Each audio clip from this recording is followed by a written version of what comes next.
अकोट शहरातील Gurukrupa house Akola road येथे शनिवार दिनांक 29 मार्च रोजी मध्यरात्रीच्या सुमारास चोरीची घटना घडल्याचे उघडकीस आले आहे।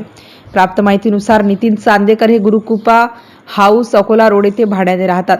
सकाळी आपल्या घरामध्ये चोरी झाल्याचे त्यांना कळताच त्यांनी अकोट शहर पोलिसांना कळवले। चोरीमध्ये 4 ते 4.5 तोळे सोन्याचे दागिने चोरल्याचे निदर्शनास आले आहे।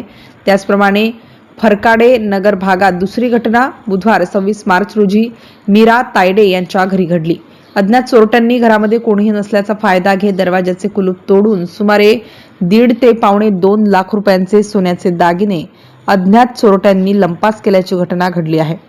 मीरा तायडे यांनी सुद्धा अकोट शहर पोलीस स्टेशनला फिर्याद दाखल केलेली आहे। या चोरीच्या दोन्ही घटनांमध्ये 6 ते 7 लाख रुपयांची चोरी झाल्याचे दोन्ही फिर्यादींचे म्हणणे आहे। चोरीच्या घटनेमध्ये शहरांमध्ये दिवसेंदिवस वाढ होत आहे। अकोट शहर पोलिसांना अद्यापही चोरट्यांना पकडण्यात यश आले नाही, त्यामुळे नागरिकांमध्ये संताप व्यक्त होताना दिसत आहे।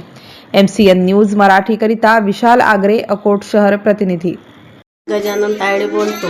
माझ्या घरात चोरी झाली। मी गजानन तेलगोड्याच्या घरी झोपायला गेलती, कारण की माझी तब्येत खराब असताना मी तिथं झोपायला गेली। सकाळी येऊन पाहिलं तर माझ्या घरांती चोरी झाली। घरात दाराचे कुलप तोडले। 2.25 लाखाची चोरी झाली। काय काय चोरी केलं? 3 ग्रॅम 3.5 ग्रॅमचं पेंडल, 80 मणी, हातातले सोन्याचे मनगट, लगे कानातले गुडे, 2.5 ग्रॅमचे कानातले।